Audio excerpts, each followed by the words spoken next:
So many people feel that we are trapped at home because of this quarantine, but I'm here to let you know we are not trapped at home. We are safe at home. Welcome to our new normal. Although it may not feel good, it's going to work out for our good. So many benefits have come out of us being trapped at home. Want to hear about it? Here you go.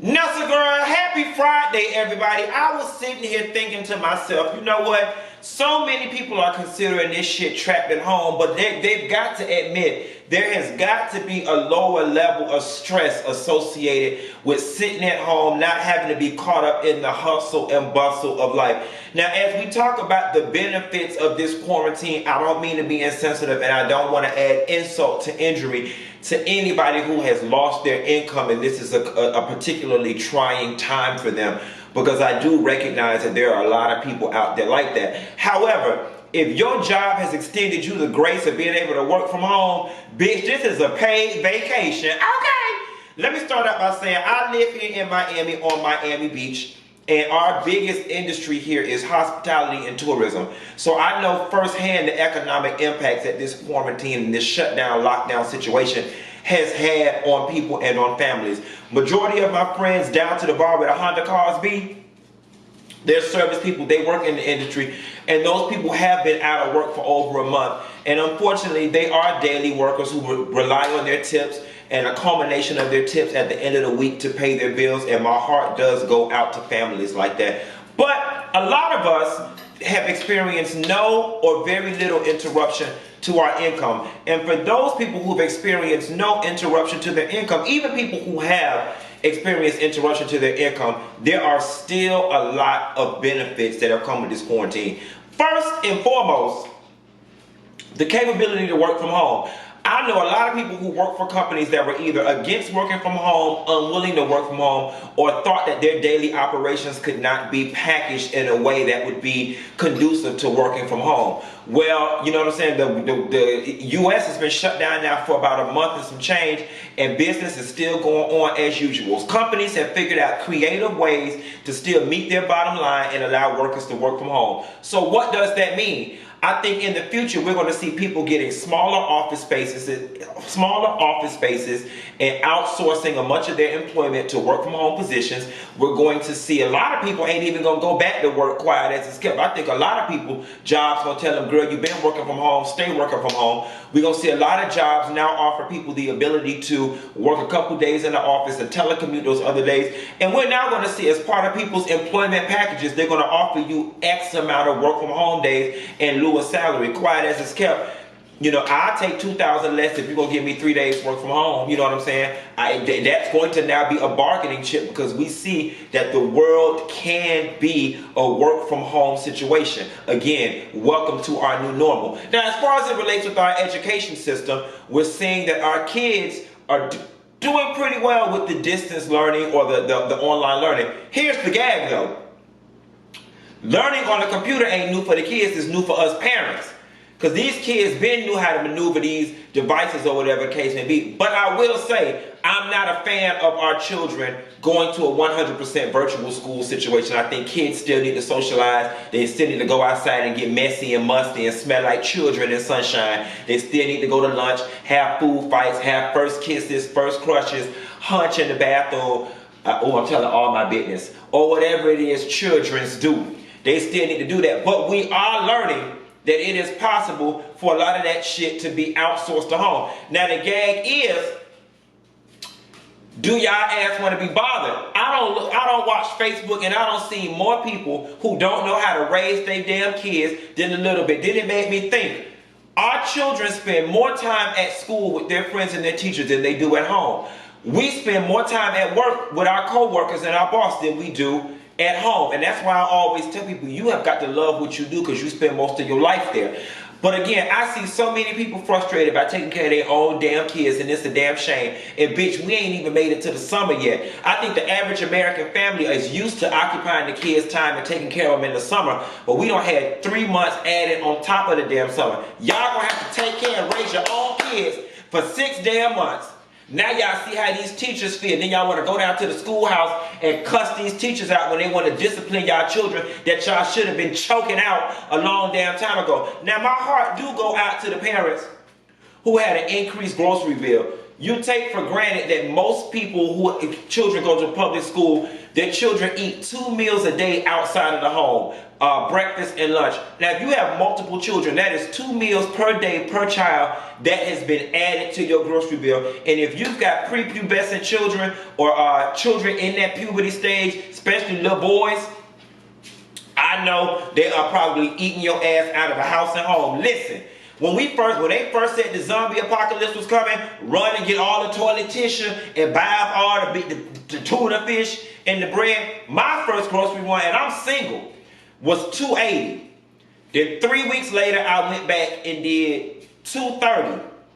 And like a week and a half after the $2.30 run, I did $1.80. Now that $1.80 was just luxury items: candied pecans, smoked salmon, popcorn, chips, all kind of juice. It was stuff like that. But still, I don't spend a lot of money on groceries. But here's the gag, baby. I might have spent a lot of money on groceries, but I saved a lot of money eating out. Yes, God, honey. Everybody knows one thing about the dog. I eat well, baby. Houston's is my favorite restaurant. I keeps my ass at a happy hour. I keeps my ass at an $80 brunch. I keeps my ass down to the bar with a Honda Cars beat in search of my forever. And I'm here to tell you something. Cooking has gotten me together. Cooking has saved me money. Cooking has got me looking good. My doctor told me he had wanted me to gain 15 pounds and had gave me some protein shakes or whatever the case may be. And I really wasn't drinking it and because the shit was all chalky based. Had my mouth feel like, feeling like the first time I was, girl, that ain't none of your business. Never mind, I didn't like all that in my mouth swooshing around, feeling all powdery and whatnot. So I prefer to do this the traditional way, baby. I keeps me a tub of potato salad in there, baby. I got an old Southern woman Frigidaire. Okay, it's full of food. Quiet as it's kept. I might even got a tub of chitlins in there. Don't even eat the stinking damn things. Anything you could imagine. Anything you want. Any restaurant pop in your mouth, baby. All you got to do is open up my ice box and it's in there, baby. That's how stocked my shit is. My refrigerator full like this. And not like this, baby. Ain't no celery sticks in there. Ain't no motherfucking hummus in there, bitch. We got neck bones, oxtail, beef ribs, pork chops, beef, chicken, shrimps. I might even got some lobster meat down in there with some freezer burn on it. Whether it's freezer burn or not, bitch, it's in there. And if I cook it, you'll eat it. And if I stir it up in some macaroni and cheese, you won't be able to tell this freezer burn, you'll eat it. Moral of the story is, baby, I got what you want, got what you need. My Frigidaire got everything in it. Not my ice box, baby. My cabinets is stocked. I got more tuna fish than the sea, okay?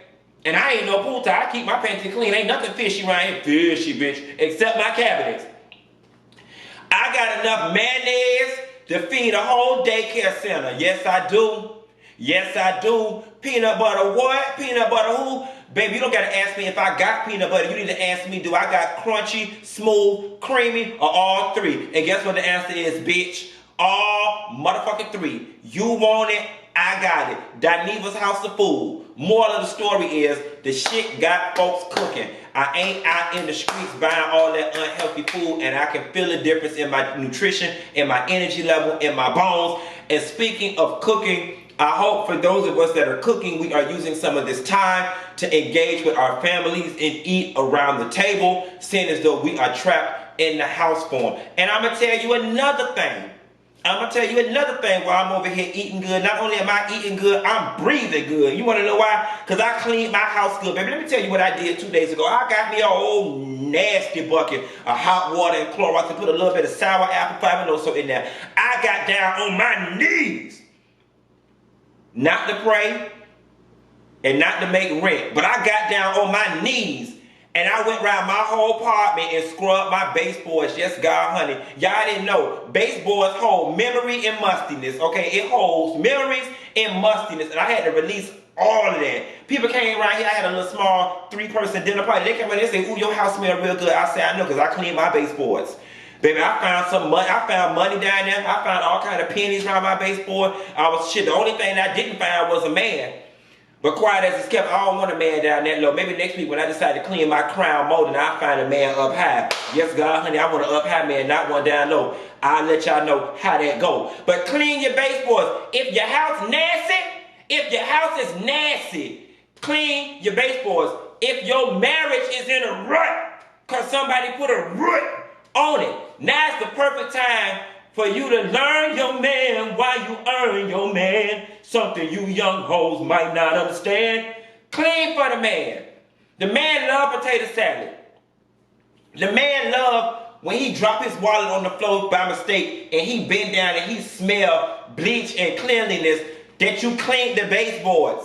Okay? Y'all, some of y'all don't know how stank y'all house is because your baseboard's nasty. Get in there, get behind your toilet. Your bathroom got baseboards too. I'm sure it's some piss in the pores of that wood and in the grout of that tile. Get you a toothbrush and get down there, clean that piss out that grout. Make your house smell welcoming for your kids. Maybe they'll act right. Make your house smell welcoming for your man. Maybe he'll come home and stay home and not be worried about what Bridget with the food stamps and the big booty got right there. Because see, Bridget and her badass kids, Bridget on the welfare. Bridget used to sit home cooking and cleaning while her badass kids in school every day and fucking everybody man in the community while you at work. Okay?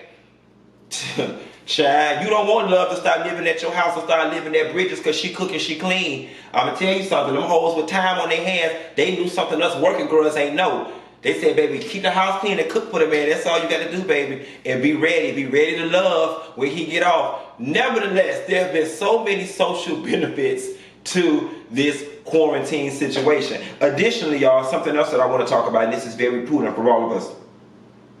Going back to this being our new normal, a lot of people have experienced interruptions to their income or cessation of some of their payments or reduction in their pay. And this was a prime time for us to start thinking about additional streams of income and creative, non-conventional ways to make money.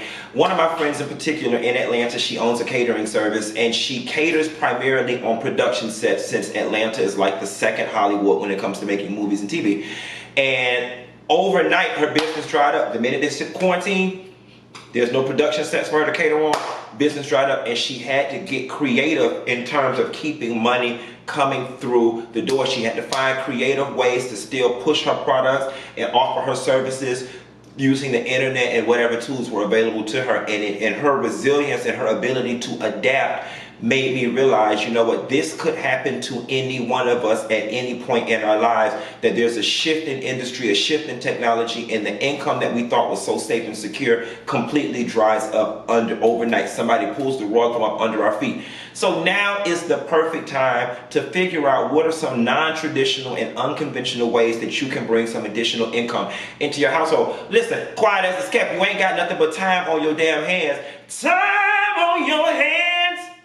Since your job went away, boy, we sitting at home. If you always thinking about starting that restaurant or that cooking business, now's the perfect time for you to cook and sell plates.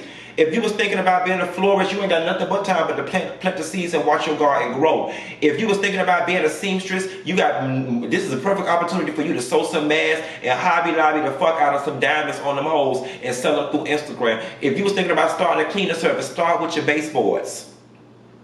Clean your baseboards and take a picture and show the world how good you can clean baseboards, because there's a lot of y'all sorry hoes ain't gonna get on here and clean y'all baseboards because you're too busy, you're too damn lazy to bend down and scared you're gonna hurt your bike.